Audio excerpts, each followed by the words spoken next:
Hey, how's it going, everybody? Hopefully you're enjoying the first regional of the RLCS season with North America. Crazy results already, as expected. Big things to talk about in today's video, and it's primarily roster stuff. I mentioned last week when we last did a roster video that a lot of these things are going to be confirmations. We are waiting to see, because open qualifiers were starting to begin, that some of these teams had to be locked in for top 16 qualifiers, as well as the open qualifier double elimination stuff that's going down. So that's all going on with Europe. That started yesterday. Some pretty interesting results there. We'll make sure to recap that on Monday for y'all. But we've got some confirmations, obviously, about some of the rosters that have been made public. Again, I'm trying to do this preemptively just so I can get ahead of the curve because I'm out of town this weekend. Even though you guys are watching this video, I'm in my studio. Technically, right now, I'm on a broadcast doing a collegiate coverage for like Big Ten teams in North America for some Rocket League stuff out of a studio at the Mall of America. Life's crazy. Either way, got to do this stuff ahead of time, so sorry if it's not the most up-to-date. I'm sure you guys will let me know in the comments down below if there's any that I have missed or new announcements that have come out since then. So there's some pretty crazy stuff and ones that are also expected and living up to the rumors. First things first, we're going to talk about is Team Vitality. They said no one expected it. Jokes aside, they have announced their team Alpha 54, Sazin, and Radosin. May not be their initial intentions, and they may have shot themselves in the foot in regards to some of the contracts, but that is the official team. And do not forget that they are also pleased to announce the arrival of a young prodigy in Zen to the team, who will be able to play February of 2023, which his birthday is the 20th of February, and that is shortly after Regional 2. I have heard rumors that they may allow him to play early despite being underage and it being against their own rules. We'll have to see if that ends up happening, and if it does, I'm curious on what your guys' thoughts are. That is looking way into the future.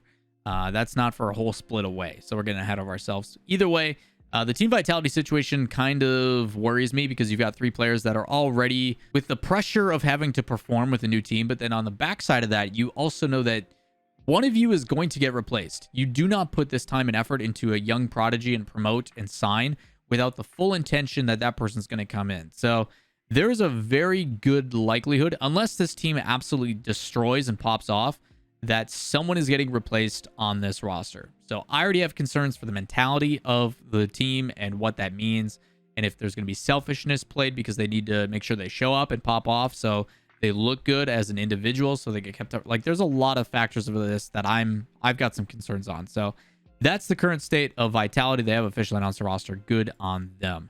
Up next, KCorp does tweet the rest of their team's results, and their roster is going to be Vatira, Itachi, and Exotic. I'm really happy in particular for Exotic on this one because of his results and his kind of own worth being shown when he was a free agent, I think for, it was Semper, if I remember correctly. And being able to find a spot on a solidified roster and the rebuild around Itachi. Obviously, Vatira leaving Moist and joining this team should provide some interesting results.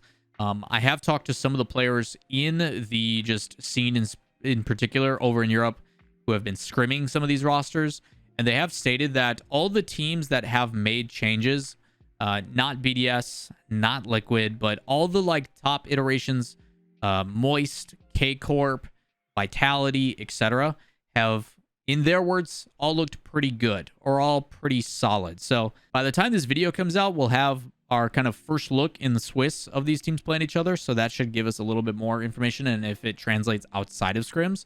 But scrims are a good like base level. They give us kind of a general understanding of, are the fundamentals in place, are they playing clean rotational gameplay, are they landing their shots, things like that. So hopefully they give us a good base level, and then we get a bunch of crazy depth like we're seeing the nonsense over in North America.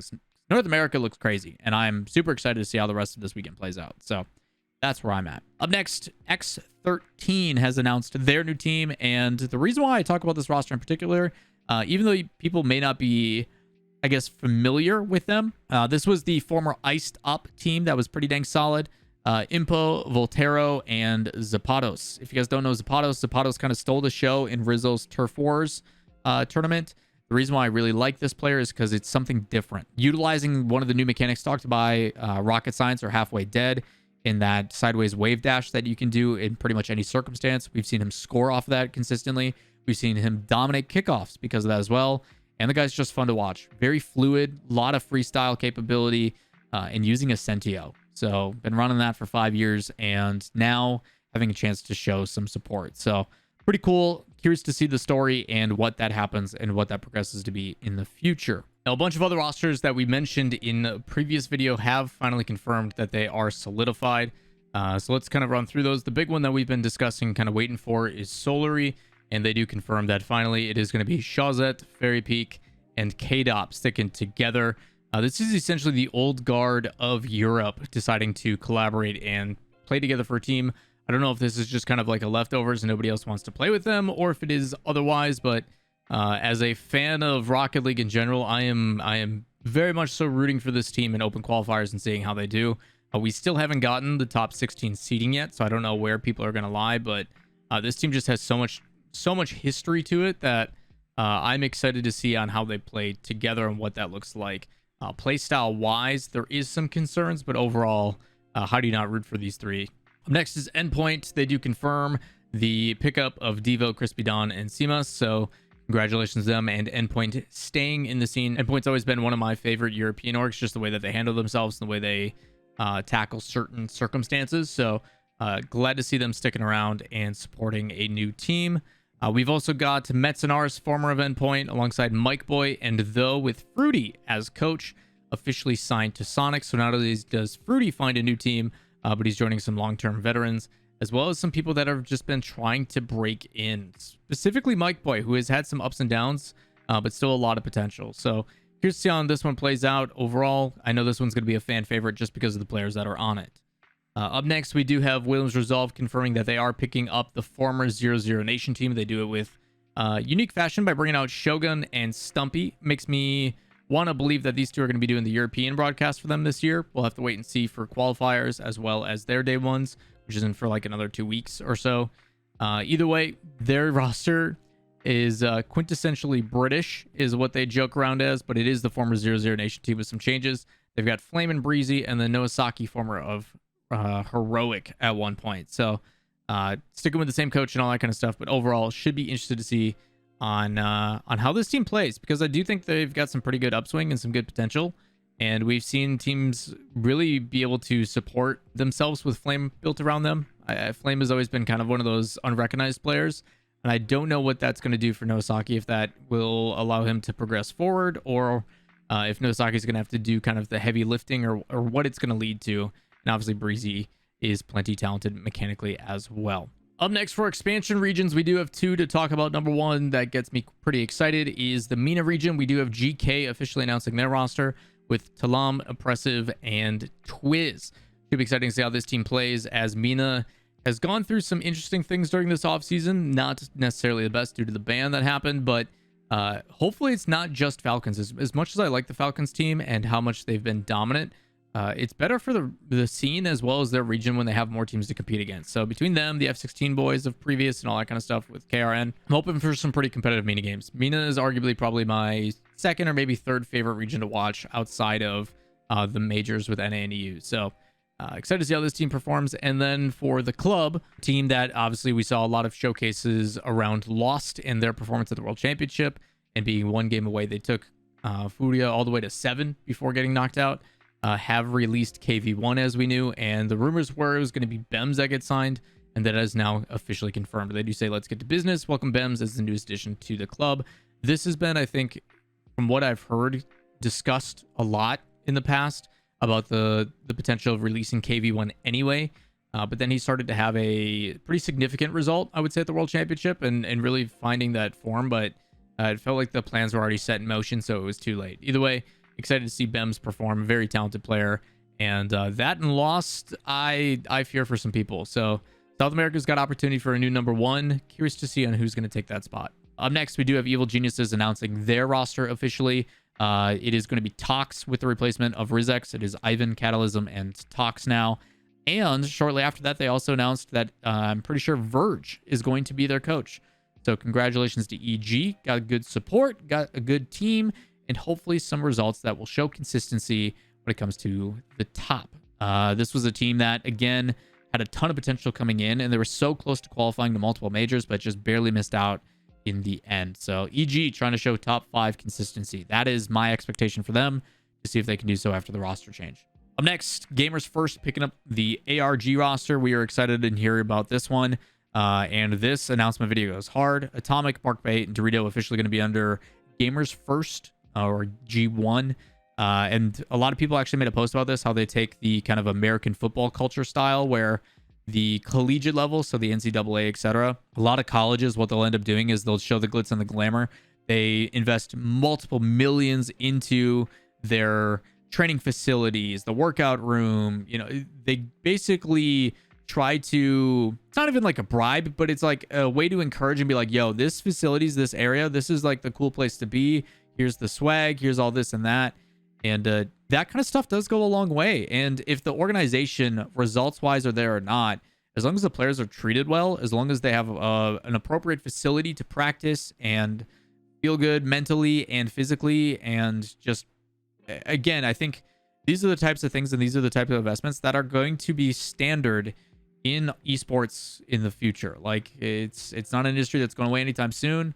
Record profits of like 1.6 billion or something ridiculous. I think it's up to 2.2 now for esports as a whole. So you are going to start to see more infrastructure put into place through these esports, with offices that these people go in to compete in, and then team housing and all that kind of crazy stuff.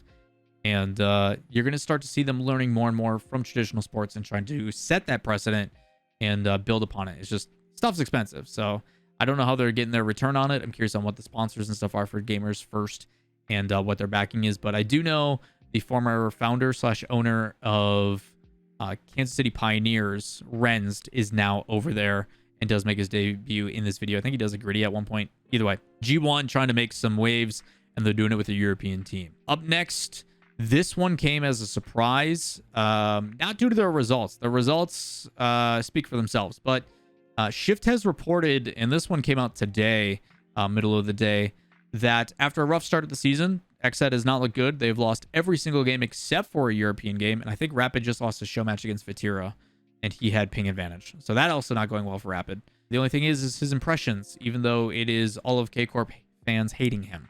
I don't know why you wanted to battle the Frenchman. Either way, XSET have decided to remove Evo from the active roster. To replace him, XSET will be trying out Turnturo in Rizzo's Regain tournament, which, if you guys don't know, Rizzo and Corelli and a couple others, I forget who's all involved, are running a Regain tournament. I have concerns, like I mentioned in a video, about the amateur scene and getting rid of Indie Gaming League and all that kind of stuff and what that means. And of course, another content creator has to step up and take the reins. So they put on a $1,500 tournament called Regain. It's for teams ranked 17 to 24 in double elim, just a big open bracket. And winner, I think, might take all. I forget what the prize pool breakdown is. It's actually going on tonight, so I got to tune into that. But they're trying out Turnturo, who I actually think did incredible during the roster royale. The first time we got to see him with the Loco roster of Beast Abanium and Delta. Turnturo was the standout. He was like top 3 in stats, super good positionally, had a really good accuracy and a really good shot placement, and looked great. And unfortunately, kind of didn't get his chance. So will that provide some solidification? I think XSET has bigger problems than it being Evo. Personally, based upon rotational play and the way that they tried to force errors and stuff, I think is just really difficult to build upon. I think foundationally, when you have Percy, you should be successful no matter what, and they just continuously can't be able to have success. So maybe pairing that with Turnturo as well might be helpful. So curious to see on what XSET's going to do, but you know, this is supposed to be that big up and comer. And we haven't really seen it that much in esports yet when it comes to RLCS. Off the top of my head, I don't think we've ever seen like the, first round college pick gets drafted to the NFL, doesn't perform, doesn't have the ice, doesn't have that X factor for the NFL, can't translate to the new level of play. That doesn't really happen that much in Rocket League. I'm trying to think if there's any circumstances where there are like big commodities, big prodigies that just don't live up to the hype. If there are, off the top of your head, let me know in the comments down below. But some changes to XSET already. A lot of people worry also long-term about this, if they're allowed to do this. Trade window means that you have to do it within that time and keep your points.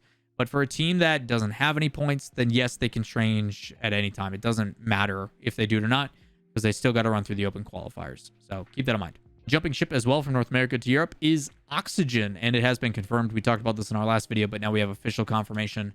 Oli, Archie, and Jorios are going to be teaming up for Oxygen, so congratulations to them. And last but not least, we do have an update on KRU Esports and their announcement. They do have Shad, who is no longer with Complexity because he was replaced by CRR, making the jump over with Jafino and Paquitas. So congratulations to Shad for finding a new home. Excited to see how that one all plays out. So a lot of potential for KRU, a lot of potential for Sam with Furia no longer being there. Excited to see Sam develop and see how that plays out. Will they progress? Will they show a better team? Is it going to be lost in the crew for Team Secret? I don't know, or not Team Secret, the club. So many roster changes this offseason. Either way, we're going to have full breakdowns of those in the coming days. If you guys want to make sure you don't miss out on that, again, let me know in the comments down below. Like, subscribe, notifications, all that kind of stuff. We'll see you in the next one. Peace.